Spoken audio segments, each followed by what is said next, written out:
Hello दोस्तों। हमने पिछली क्लास में चर्चा करी थी मनोविज्ञान के परिचय की कि भारत में किस प्रकार से मनोविज्ञान का शुरुआत हुई है। मैंने कहा था कि सबसे पहले 1915 ईस्वी में मनोविज्ञान पढ़ाया गया एन सेन गुप्ता के द्वारा। इसके बाद में मैंने कहा कि 1916 ईस्वी में विभाग की स्थापना अलग से कोलकाता में कर दी गई। फिर मैंने कहा कि जो मनोविज्ञान है उसकी एक प्रयोगशाला की स्थापना की गई कोलकाता में, और कोलकाता विश्वविद्यालय में इसकी स्थापना की गई है किसके द्वारा? एन सेन गुप्ता के द्वारा। आज हम बात करेंगे मनोविज्ञान के विकास पर। किस पर बात करेंगे? मनोविज्ञान के विकास पर। मनोविज्ञान का विकास। अब मनोविज्ञान का जो विकास रहा वो किस किस प्रकार से रहा है, देखिए। इस मनोविज्ञान के विकास की मैं सबसे पहले बात करता हूं। आपने फर्स्ट और एक सुना होगा, आत्मा का अध्ययन। सबसे पहले मनोविज्ञान को कहा गया आत्मा का विज्ञान कहा गया, या आत्मा का क्या कहा गया?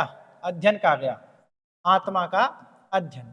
आपसे पूछे आत्मा का अध्ययन कि ये जो अवधारणा देने वाले थे, अध्ययन, ये जो अवधारणा देने वाले थे कौन थे, यानी कि प्रतिपादक के रूप में आपसे पूछता है तो इस अवधारणा का प्रतिपादक किसको माना जाता है? तो दार्शनिक हुआ करते थे। मैंने जो आपसे सबसे पहले बात करी थी कि जो मनोविज्ञान का जनक है, तो मनोविज्ञान के जनक के रूप में अरस्तु जी को जाना जाता है। तो किसने दी अवधारणा? अरस्तु जी ने दी कि भाई ये तो जो है आत्मा का अध्ययन है।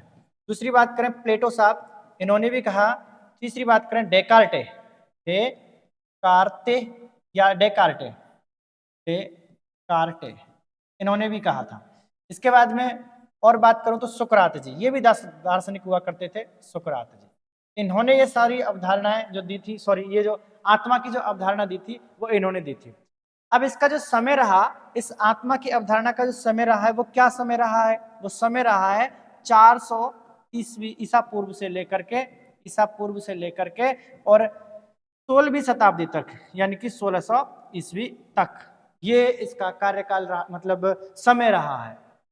ये मनोविज्ञान जो है आत्मा का क्या है? विज्ञान है या आत्मा का अध्ययन है। ये अवधारणा रही है 400 ईस्वी पूर्व से लेकर के और 1600 ईस्वी तक रही है। इसके बाद में इन्होंने कहा कि देखिए जो आत्मा है इस प्रकार से है, जैसे ये कोई सर्कल है और ये कोई चीज है जो हमारे सभी कार्यों को नियंत्रित करती है। सोना, जागना, रहना, खाना, पीना, हमें ये सारी चीजें जो है वो कौन करता है? तो इनका मानना है कि कौन करती है? वो आत्मा करती है। कौन करती है? आत्मा। इसीलिए इन्होंने फोकस किया कि हमें सभी चीजें छोड़ करके किसका अध्ययन करना चाहिए? आत्मा का अध्ययन करना चाहिए, ये इन्होंने कहा है ना।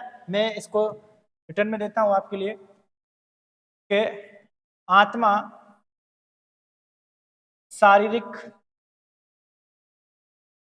व मानसिक क्रियाओं का नियंत्रण करती है। मानसिक क्रियाओं का क्या करती है? क्रियाओं का नियंत्रण करती है। क्या करती है? नियंत्रण करती है। तो इन्होंने इसी बात पर जोर दिया कि हमें किसका अध्ययन करना चाहिए? आत्मा का अध्ययन करना चाहिए। लेकिन माने आगे विद्वानों ने कुछ अलग अलग अपनी अपनी अवधारणाएं फिर से रखी। कुछ विद्वानों का मानना है कि देखिए भाई, ये जो कहा अरस्तु जी ने, सुकरात जी ने, प्लेटो जी ने, डेकार्टे जी ने, ये बात तो हम मानने को तैयार हैं, लेकिन सबसे बड़ी समस्या ये होती है कि आत्मा का अस्तित्व हमें बताइए। आत्मा तो अमूर्त होती है, दिखती है क्या? नहीं दिखती, कहाँ है? ये सारे सवाल जवाबों से। और फिर दूसरी बात ये भी थी कि वो विद्वान कब के थे, और अब नए नए विद्वान आते गए तो उसको प्रूव भी करते, तो वो कैसे करते? तो फिर इन्होंने अपनी अपनी नई अवधारणा दी। और नई अवधारणा कौन सी दे दी? नई अवधारणा दे दी इन्होंने कि भाई साहब, ये तो मन या मस्तिष्क का विज्ञान है। मन या मस्तिष्क, मस्तिष्क का विज्ञान, या कह सकते हैं अध्ययन। ये जो है अध्ययन, मनोविज्ञान जो है वो किसका है? दूसरी अवधारणा आ गई है। ये तो है सेकंड अवधारणा है। दूसरी अवधारणा पहली मैंने दी, पहली वाली कौन सी थी?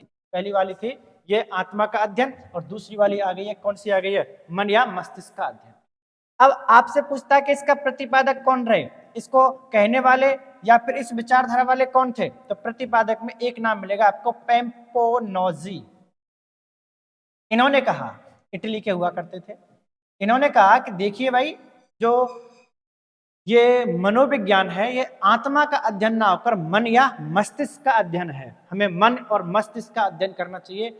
ये तो विज्ञान जो है वो किसका है? मन या मस्तिष्क का विज्ञान है, क्योंकि जो हमारी सभी क्रियाएं जो नियंत्रित करता है वो कौन क्या करता है? मन करता है, मस्तिष्क करता है। मस्तिष्क ही हमारा कंट्रोलर है, तो क्यों ना हमें अध्ययन आत्मा को छोड़ करके मन या मस्तिष्क पर करना चाहिए। तो बात भी सही लगती है कहीं तक। इधर से इसका समर्थन करने के लिए आ गए, भाई समर्थन करता हूं कि तो बहुत आवश्यकता है, और समर्थन करने के लिए कौन आ गए? इधर से जॉन लॉक साहब आ गए कि हाँ बिल्कुल आपने सही कहा कि भाई ये तो जो विज्ञान है वो किसका है? मन या मस्तिष्क का ही है ना। ब्रिटिश हुआ करते थे, कहाँ के थे ये? ब्रिटिश वैज्ञानिक थे, ब्रिटिश। ये भी बात साथ साथ याद रख लेनी है। इसके बाद में फिर और अवधारणाएं, यानी कि इन अवधारणाओं का समर्थन करने वाले कौन हो गए? जॉन लॉक के बाद में आ गए रूसो साहब। कौन आ गए? रूसो साहब, फ्रांसीसी वैज्ञानिक थे, ये मनोवैज्ञानिक थे फ्रांस। इधर से बात करते हैं, कांट साहब आ गए, है ना। कांट साहब ने, ये ब्रिटिश वैज्ञानिक थे, मनोवैज्ञानिक थे, ब्रिटिश। और इधर से आ गए कांट के बाद में हीगल साहब, और हीगल साहब ने भी कहा बिल्कुल सही है, ये तो जो है ये मन या मस्तिष्क का विज्ञान है, और ये है भाई साहब जर्मनी के। तो इन्होंने सबने एक मत होकर के कहा कि ये मन या मस्तिष्क का ही विज्ञान है। चलिए अब इन्होंने क्या कहा कि देखिए जो शरीर की या जो क्रिया है ना, सभी क्रियाएं सभी क्रियाएं मन या मस्तिष्क द्वारा नियंत्रित होती हैं। मन या मस्तिष्क द्वारा नियंत्रित होती हैं। और इन्होंने कहा कि आत्मा तो क्या है? आत्मा तो अमूर्त है। आत्मा क्या है? अमूर्त है। इसका कोई स्वरूप है क्या? स्वरूप ही नहीं है। जब इसका कोई स्वरूप नहीं है तो आप कैसे कह सकते हो कि ये आत्मा का अध्ययन है? स्वरूप नहीं है, नहीं है, अमूर्त है, स्वरूप नहीं है, ये बात कही। और ये जो समय रहा या मन या मस्तिष्क की जो बात कहने का समय रहा है, जब तक चला है मनोविज्ञान मन या मस्तिष्क के रूप में, तो वो कब से कब तक? तो 16वीं सदी से लेकर के, और ये चला भाई साहब 18वीं सदी तक। ये 200 वर्ष की घटना है। पहले 2000 वर्ष आत्मा का विज्ञान माना गया, आत्मा का अध्ययन माना गया है। केवल 2 वर्ष ही मन या मस्तिष्क का विज्ञान माना गया है। आए वैज्ञानिक और बात को फिर से पलट दिया, और बात पलट करके क्या हो गई? अब आकर के कहा कि भाई साहब जो आपने कहा वो सही बात है, लेकिन हम तीसरी अवधारणा का प्रतिपादन कर रहे हैं। और तीसरी अवधारणा का प्रतिपादन करने वाले थे विलियम जेम्स और विलियम बुंट साहब, जिन्हें हम जानते हैं आधुनिक मनोविज्ञान के जनक के रूप में। वही इस बात को कह रहे हैं। क्या कह रहे हैं? वो कह रहे हैं कि जो आप कह रहे हो वो सही बात है, मानने को हम तैयार हैं, लेकिन हम इस बात का विच्छेद करते हैं कि चेतना का विज्ञान है ये। चेतना का विज्ञान जो मनोविज्ञान है वो किसका विज्ञान है? चेतना का विज्ञान, या चेतना का क्या है? अध्ययन, है ना। ये चेतना की अवधारणा देने वाले आ गए। और चेतना की अवधारणा देने वाले कौन कौन थे? चेतना की अवधारणा, चेतना का विज्ञान की अवधारणा की क्या दे रहे हैं? अवधारणा। ये देने वाले कौन थे? देखिए, तो चेतना के विज्ञान की अवधारणा देने वाले या प्रतिपादक की मैं बात करूं तो प्रतिपादक जो आज हम इनको जानते हैं आधुनिक मनोविज्ञान के जनक के रूप में, एक नाम मिलेगा आपको विलियम जेम्स। क्या मिलेगा? विलियम जेम्स मिलेगा। और दूसरा नाम क्या मिलेगा? दूसरा नाम मिलेगा आपको विलियम वंट। तो विलियम जेम्स, विलियम वंट। ऐसा नहीं है कि दोनों विलियम विलियम से आप भाई समझ जाओ, नहीं, दोनों भाई नहीं है, है ना। ये अमेरिकी हैं। ये कौन है?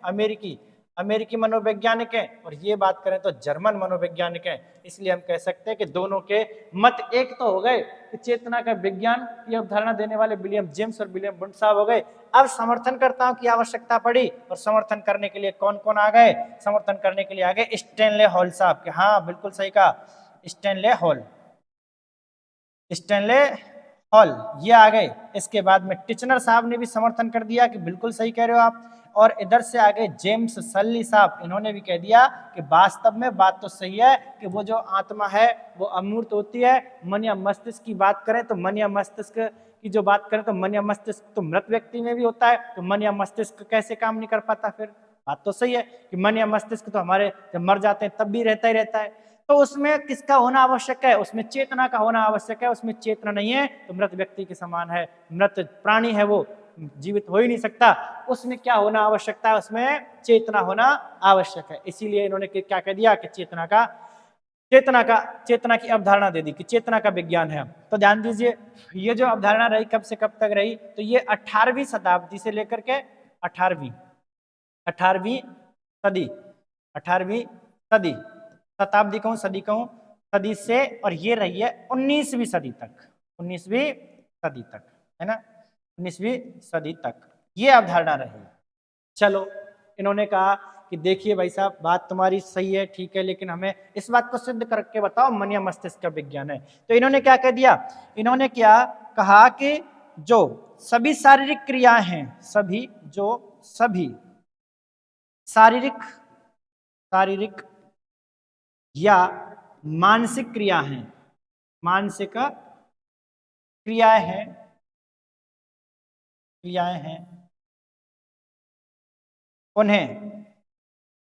उन्हें चेतना द्वारा कंट्रोल किया जाता है। किसके द्वारा? चेतना द्वारा कंट्रोल किया जाता है। अब चेतना की भी बात करें तो चेतना में भी ये दोनों के मत थोड़े अलग अलग हो जाते हैं। एक तो चेतनावाद का जनक विलियम जेम्स साहब, और एक संरचनावाद का जनक यहीं से हो जाते हैं। कौन? संरचनावाद का जनक हो जाते हैं विलियम वुंड साहब। तो इनके बारे में भी हम अलग अलग चर्चाएं करते हैं। थोड़ी इन्होंने बातों में अपना फेर पलट किया है, क्या क्या किया है। तो मैं अब बात कर रहा हूँ विलियम जेम्स साहब की। सबसे पहले बात कर लेता हूँ विलियम जेम्स। अच्छा, विलियम जेम्स की मैं बात करूं तो सबसे पहले मैं कह देता हूं आधुनिक मनोविज्ञान का जनक, आधुनिक मनोविज्ञान का जनक, मनोविज्ञान का जनक, आधुनिक मनोविज्ञान का जनक कहा जाता है। इधर से बात करूं तो चेतनावादी अवधारणा का जनक इसी को कहा जाता है, अवधारणा का जनक इसी को कहा जाता है। और बात करूं तो इनको क्या कहा जाता है? प्रकार्यात्मक मनोविज्ञान का जनक। अभी प्रकार्यात्मक क्या है इसकी भी बात करूंगा। मनोविज्ञान का जनक कहा जाता है। इधर से बात करता हूं तो इन्होंने 1875 ईस्वी में 1875 ईस्वी में हार्वर्ड विश्वविद्यालय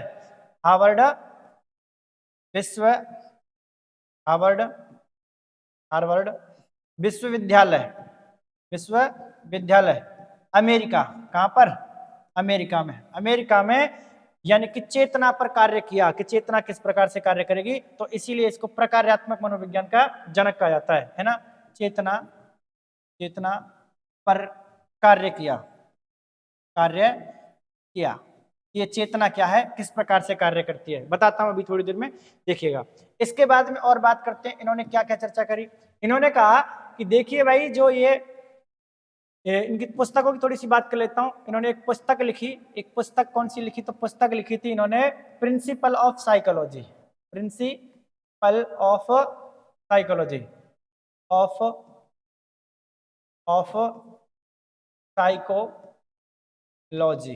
ये पुस्तक लिखी है ना। इसे क्या कहा जाता है? इसे कहा जाता है मनोविज्ञान का बाइबल, मनोविज्ञान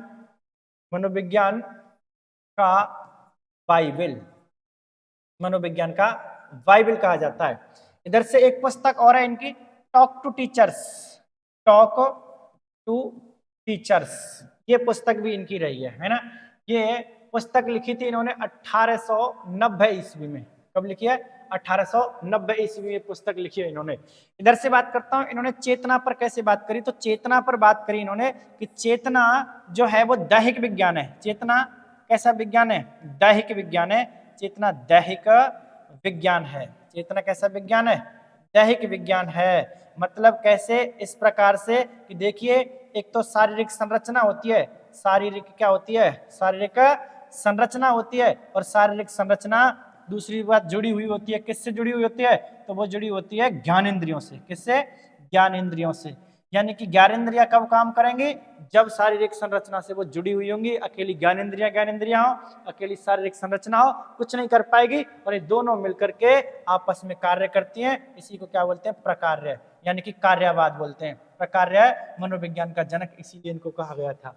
तो आपको यह याद रखना है, मैंने विलियम जेम्स साहब के बारे में बात करी, इन्होंने कहा कि चेतना जो है वो शारीरिक और ज्ञानेंद्रियों से मिलकर के, यानी कि दोनों मिलकर के कार्य करती हैं, और इस वजह से हम कह सकते हैं कि ये तो क्या है, दैहिक विज्ञान है। और हमारे अंदर जो व्यक्ति है उसके अंदर जैसे हम सुई चुबाते तो उनको तुरंत पता चल जाता है कि मेरे क्या चुबाया गया है, इसका मतलब उसको क्या कहते हैं, चेतना कहते हैं, है ना। इधर से बात करते हैं और आगे की, तो विलियम वुंट साहब आए और विलियम वुंट साहब ने कुछ अपना अलग ही प्रस्ताव रखा। विलियम वुंट साहब, विलियम वुंट, और विलियम वुंट की बात करूं तो इन्होंने पुस्तक लिखी, पुस्तक पे भी बात करूंगा। पुस्तक से पहले मैं चर्चा कर लेता हूं कि इनको आधुनिक मनोविज्ञान का जनक इनको भी कहा जाता है। आधुनिक मनोविज्ञान का क्या कहा जाता है, मनोविज्ञान का जनक कहा जाता है। क्या कहा जाता है इनको, जनक। और इधर से बात करता हूं, इसको संरचनावाद का जनक भी कहा जाता है। अब संरचनावाद क्या है, संरचनावाद का जनक कहा जाता है। संरचनावाद ये है, इन्होंने कहा कि देखिए भाई, इन दोनों में मत यहीं से अलग हुए हैं, एक कहता है चेतनावाद और एक कहता है संरचनावाद। ये संरचनावाद क्या है, देखिए ऐसे कि यानी कि देखिए जो मनुष्य है वो हो सकता है कि प्रतिबिंब को देख करके क्या बनाए, संरचना बनाए, प्रतिबिंब, प्रतिबिंब को देख करके संरचना बनाए। हो सकता है कि संवेग यानी कि अपने विचारों से क्या बनाए, संरचना बनाए। और हो सकता है कि उसके अंदर भाव पहले से निहित हो, भाव या संवेदना से क्या बनाए, संरचना बनाए। कई तरीके से हो सकता है कि जैसे हमने मान के चलो कोई दृश्य देखा और दृश्य देख करके हमने उसके बारे में अपने विचार प्रकट किए कि ऐसा हो सकता है, या फिर हमने कोई, हमारे दिमाग में कोई विचार आया, विचारों का हमने आपस में एक कनेक्शन किया और एक संरचना बना के तैयार करी। ऐसे ही भाव जो है, और भावों का भी मतलब यही है कि हमारे अंदर पहले से कोई चीज का स्थायीकरण है, जैसे बुरा अच्छा, है ना, ऐसी चीजों का। दृश्य देखा हमने ताजमहल का तो तुरंत दिमाग में विचार आ गया, ताजमहल कैसा है, कैसा है और किसने बनवाया, ये सारी चीजें हमारे दिमाग में आ जाती हैं। जो चीजें हम अनजान होते हैं वो चीजें हमारे दिमाग में नहीं आती हैं, तो उनको हम जान करके फिर दिमाग में ला सकते हैं, यानी कि हमने उनका कंसेप्ट तैयार कर लिया। इस तरीके से उसको क्या कहेंगे, संरचनावाद, है ना। तो इधर से बात करते हैं, ये संवेग का मतलब क्या है, विचार, संवेग का मतलब क्या है, विचार। और इधर से भाव की बात करें तो भाव हो सकता है स्थायीकरण कर लिया हो हमने, तो स्थायी। इधर से बात करते हैं कि विलियम वुंट साहब ने एक पुस्तक लिखी थी, और पुस्तक की मैं बात करूं तो पुस्तक कौन सी थी, पुस्तक थी लेक्चर, लेक्चर, लेक्चर,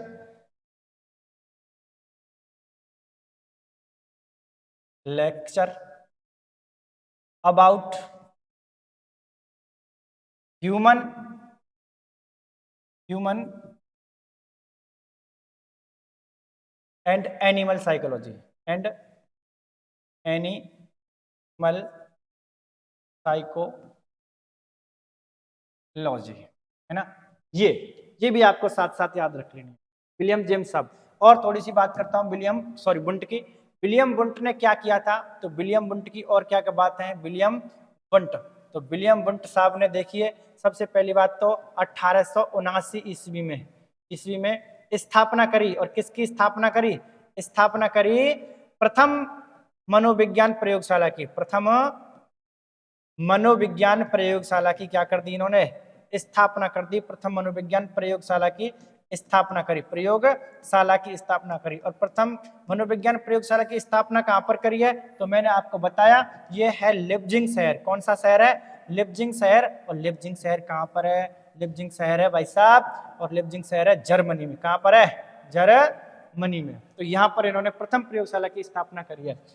इधर से इसके बाद मैंने बात करी थी स्टैनले हॉल साहब पर, तो स्टैनले हॉल साहब की भी मैं बात करूं तो स्टैनले हॉल साहब ने क्या किया, तो स्टैनले हॉल, इनकी भी बात कर लेता हूं। स्टैनले हॉल साथ साथ आ गए तो मैं यहाँ पर थोड़ी सी चर्चा इनकी भी कर लेता हूँ। स्टैनले हॉल साहब, स्टैनले हॉल साहब की बात करें तो इन्होंने 1883 ईस्वी में, 1883 ईस्वी में अमेरिका में, कहाँ पर, अमेरिका में, अमेरिका में प्रथम प्रयोगशाला की स्थापना करी, प्रथम मनोविज्ञान प्रयोगशाला की स्थापना करी, मनोविज्ञान प्रयोगशाला की स्थापना करी, प्रयोगशाला की क्या करी, स्थापना। और स्थापना करने के बाद में भाई साहब 1893 ईस्वी में, 1893 ईस्वी में बाल अध्ययन आंदोलन शुरू किया इन्होंने, बाल अध्ययन आंदोलन शुरू किया। और बच्चों में जागृति लाने के लिए किस प्रकार से पढ़ाई की जाए, छोटे बच्चों को कैसे पढ़ाया जाए, जो बाल मजदूर हुआ करते थे उनको वहां से हटा करके इन्होंने शिक्षा पर जोर दिया, तो बाल अध्ययन आंदोलन शुरू किया 1893 ईस्वी में बाल अध्ययन आंदोलन शुरू किया। इसके बाद फिर इन्होंने क्या किया, बाल अध्ययन आंदोलन शुरू किया, इसीलिए इसको बाल मनोविज्ञान का जनक कहा जाता है।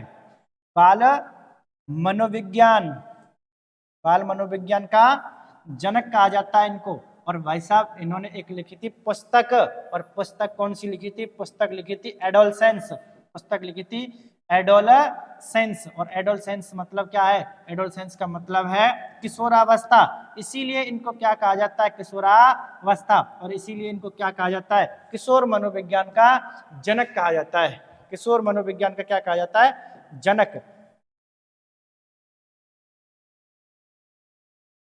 किशोर मनोविज्ञान का जनक, किशोर मनोविज्ञान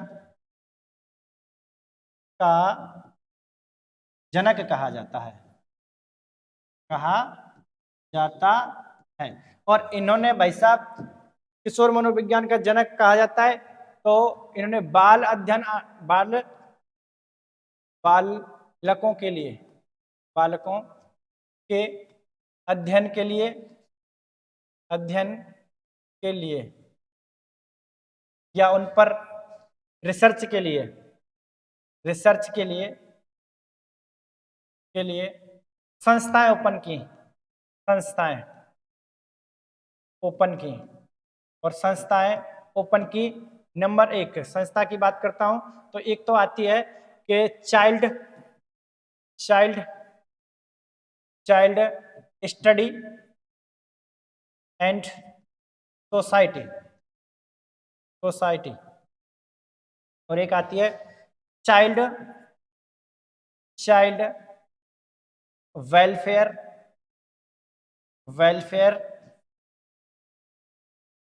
चाइल्ड वेलफेयर ऑर्गेनाइजेशन।